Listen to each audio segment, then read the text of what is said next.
பார்த்தீங்கன்னா அது துண்டு ஒயர் இருக்குல்ல, இது பேர் துண்டு ஒயர்னு வச்சுக்கோங்க, இது ரன்னிங் ஒயர்னு வச்சுக்கோங்க. இப்போ இந்த துண்டு ஒயரை நான் கையில் வச்சுருக்கேன். ரன்னிங் ஒயரை எந்த அளவு எடுக்க போகிறேன்னா, இந்த துண்டு ஒயரை மடித்து வச்சுருக்கேன் பார்த்தீங்களா, மடித்து வச்சுருக்கேன்ல, அங்கேருந்து அப்படியே வச்சு மடித்த அளவுலேருந்து மடிப்புலேருந்து வச்சு இதை மடிச்சுக்க போகிறேன். சரியா? இப்போ பார்த்தீங்கன்னா அப்படி வச்சு பார்த்தீங்கன்னா அந்த துண்டு ஒயர் ஈக்குவலாக இருக்கும். அந்த அளவுக்கு ரன்னிங் ஒயரில் மடிச்சுருக்கேன். சரியா? இது வரைக்கும் புரிஞ்சுதா உங்களுக்கு? துண்டு ஒயரை மடித்து வச்சுருக்கேன். ரன்னிங் ஒயரை எந்த அளவு வைக்கிறேன்னா, இந்த மடித்து வச்சுருக்க ஒயரோட அளவு வச்சு மடிச்சுக்கிறேன். சரியா? இப்போ மடித்தது பார்த்தீங்கன்னா மடித்தது பின்பக்கம் இருக்குது, முன்பக்கம் ரன்னிங்கில் இருக்குது, மடித்தது பின்பக்கம் இருக்குது. எனக்கு பின்னாடி இருக்க மாதிரி இருக்குது. என் பக்கத்தில் ரன்னிங் ஒயர் இருக்குது. இப்போ என்ன பண்ண போகிறேன்னா, இது மேலே மாட்டிக்க போகிறேன். ரன்னிங் ஒயரை துண்டு ஒயர் மேலே மாட்டிக்க போகிறேன். மேலே திரட்டி வச்சுக்கிறேன், இதை மடிச்சுக்கிறேன், இதையும் மேலே திரட்டி வச்சுக்கிறேன், இதையும் மடித்து கொடுத்தேன்னா இந்த ரன்னிங் ஒயர் நான் மடிச்சிருக்கேன் இல்லைங்களா, அது எங்கே வந்துச்சுக்கிறேன், சைடாக வந்துச்சுக்கோங்க. நம்ம துண்டு ஒயர் எடுத்து ஜாயிண்ட் ஆகிடுச்சு. இந்த ரன்னிங் ஒயர் பார்த்தீங்களா, ரன்னிங் ஒயர் பார்த்தீங்கன்னா இது வந்துச்சு. இந்த ரன்னிங் ஒயரில் அதை மடிச்சது சைடில் போயிடுச்சு. இப்போ இதுதான் 9 லைன் நான் போட சொன்னேன்ல, ஃபர்ஸ்ட் லைன். இதுதான் ஃபர்ஸ்ட் லைனு, அதுவும் சென்டர் லைன். இந்த சென்டர்லேருந்து அந்த பக்கமாக 4 லைன் போடணும், இந்த பக்கமாக 4 லைன் போடணும். ஒரு லைன் போட்டு கேளுங்க, டவுட் இருந்துச்சுன்னா கேட்டு பண்ணுங்கள். இப்போ இதில் எல்லா ஒயரையும் இந்த ரன்னிங்கில் ஜாயின் பண்ண போகிறேன். ரன்னிங் ஜாயின் பண்ணும்போது ஞாபகம் வச்சுக்கோங்க, மாற்றி துண்டு ஒயரில் ஜாயின் பண்ணிட்டு போயிடாதீங்க, அப்புறம் பிரிக்கணும். சரியா? இந்த துண்டு ஒயர் இந்த சைடில் போயிடும், ரன்னிங் ஒயர் இந்த சைடில் இருக்கும். இந்த ரன்னிங் ஒயரில் தான் நான் அடுத்தடுத்த ஒயரை துண்டு நம்ம வெட்டி வச்சுருக்கோம் பார்த்தீங்களா, அந்த ஒயரை இந்த ரன்னிங் ஒயரில் தான் ஜாயின் பண்ண போகிறேன். இப்போ அது ஆரஞ்சு கலர் கொடுங்க. ஏன்னா இப்போ இதில் ஜாயிண்ட்ல ஆகிடுச்சு இல்லை, தனியாக இருந்தால் தானே ரெண்டாக மடிக்கணும். அதனால் இப்படி மடிச்சுட்டு போகிறேன். இதை எடுத்து இங்கே மாட்டிட்டு போகிறேன். இல்லை மேலே வந்து ஒயரே இருக்காது, உங்களுக்கு அடி ஒயர் மட்டும்தான் இருக்கும். இப்படி மடிச்சுக்கிட்டு மேலே இருக்க ஒயர் எடுத்துக்கிட்டு உள்ளே மாட்டிங்கன்னா அதே பின்னால் தான். ஆனால் வந்து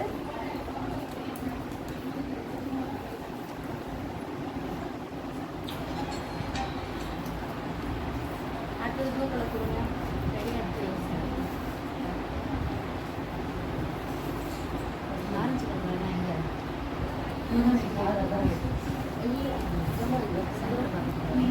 எடுத்துட்டு மடிச்சு வச்சுக்கிறேன். 12 24 வயரும் இதில் ஜாயின் பண்ணிடுவேன். 12 வயரும் இதில் 12 அதில் 12 இல்லையா, 24 இதில் ஜாயின் பண்ணிடுவேன். இப்போ ரன்னிங் வயர் பார்த்தீங்கன்னா செக் பண்ணிக்கணும்னா கரெக்டாக ரன்னிங்கில் தான் நான் ஜாயின் பண்ணுறேன்னா மாற்றி இதில் ஜாயின் பண்ணிடுவேன். அதுதான் அடையாளத்துக்கு முடிச்சு போட்டு வச்சிட்டேன். இதில் ஜாயின் பண்ணக்கூடாது, இதில் தான் ஜாயின் பண்ணணும். இப்போ திரும்ப மடிச்சுக்கிறேன்.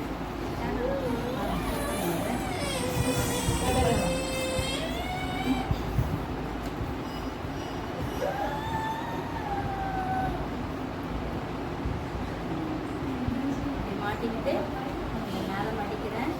மேலே இருக்கிறத என் பக்கம் வச்சுக்கிறேன். அடியில் இருக்க ஒயரை எடுத்து உள்ளே விடுறேன். உள்ளே விடும்போது இப்படி விடக்கூடாது, இந்த சைடில் தான் விடணும். மேலே இப்படி விட்டிங்கனாலும் இந்த பின்னால் சரியாக வராது.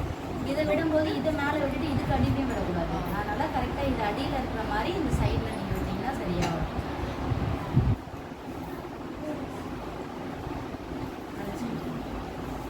இப்படி கிராஸ் மடிக்கிறேன். இப்படி ஸ்ட்ரெயிட்டாக மடிக்கலாம். மடித்தோன்னா இதை நான் மாட்டிட்டேன்னா திரும்ப நான் கேப்பில் விடும்போது கஷ்டமாக இருக்கும், எனக்கு திரும்ப போகாது.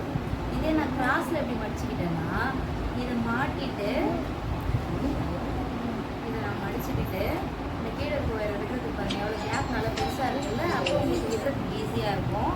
இதை எடுத்ததுக்கப்புறமா இதை இழுக்கணும்னா இதையும் இதை தள்ளிக்கிட்ட போகும். சரியா? இப்போ இதை தள்ளிட்டு இப்படி இழுத்தோம்னா டைட் ஆகிடும். அதை கேட்டுங்க பார்க்குறாங்க, போடுங்க.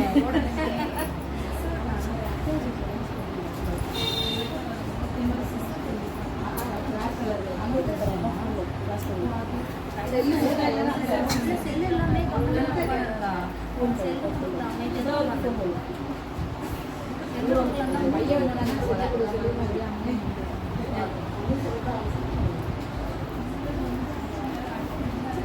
இது பார்த்தீங்கன்னா இது டைப் பண்ணணும்னா இது தள்ளி தானே டைப் பண்ணுவீங்க. அதுக்கு இந்த ஒயர் இருக்குல்ல, இது தள்ளிட்டு இப்படி பிடிச்சி எடுத்திங்கன்னா ஈஸியாக டைட் ஆகிடும். சரிங்களா? அடுத்து ஆரம்பிச்சு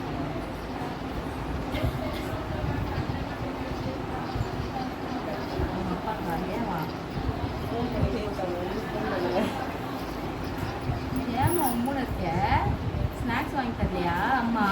ஆ ஸ்நாக்ஸ் தரலையா? வாங்கிட்டு வரலையா?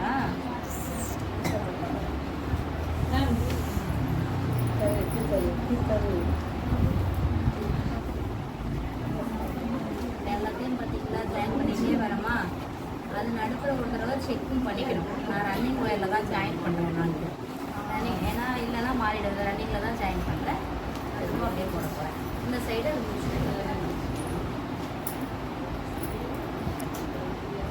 வீட்டில் பசங்க கிட்ட வச்சு வெட்டிட்டு போயிடுவாங்க, வெட்டிடுவாங்க. அதை பார்த்தா கட் பண்ணிட்டு போகணும்னு ஆசையாக இருக்கும் அவங்களுக்குலாம். வச்சுதான் வேலை பண்ணணும். அவங்க வச்சு நீங்கள் இதை பண்ணீங்கன்னா ஆரஞ்சு கொடுத்தாங்க. அது புது விஷயம் பண்ணும்போது அப்படிதான் ஒரு குழப்பமாக தான் இருக்கும். அது தெரியும்.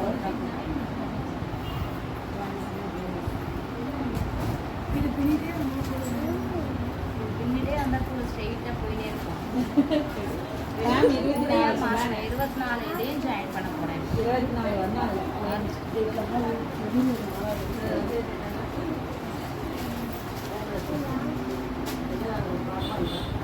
ஸ்டாப் பண்ணிக்கோங்க. 24 ஜாயின் பண்ணிட்டு தான் வீடியோ ரொம்ப பெருசாக இதை மேலே பண்ணீங்க. இதில் மேல் ஒயர்லாம் கிடையாது, ஒரே ஒயர் தான்.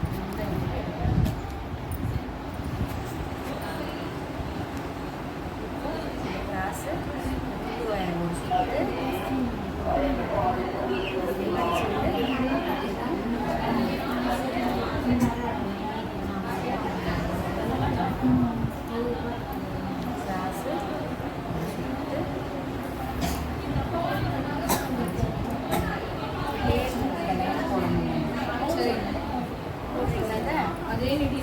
இது வரைக்கும் போட்டு முடிச்சுட்டு இந்த பலவை அளவு வச்சு வெட்டுங்க. ஒரு 2வது லைன் முடிஞ்சிச்சு. திரும்பவும் எடுங்க. இங்கிருந்து இந்த அளவு வச்சு ஆரம்பிங்க. கொட்டே வாங்க, மேலேருந்தே கொட்டே வாங்க. இந்த சைடு கொட்டே வாங்க. 4 முடிஞ்சதுக்கப்புறம், அதாவது சென்டருக்கு அப்புறமா 4 முடிஞ்சதுக்கப்புறம் இப்படி திருப்பி வச்சுக்கோங்க. இங்கேருந்து ஆரம்பிங்க. ஏன்னா சென்டரில் அந்த சைடு 4 வரணும்ல இப்படி போடணும். ஓகேவா? அது தெரியலன்னா டவுட் கேளுங்க.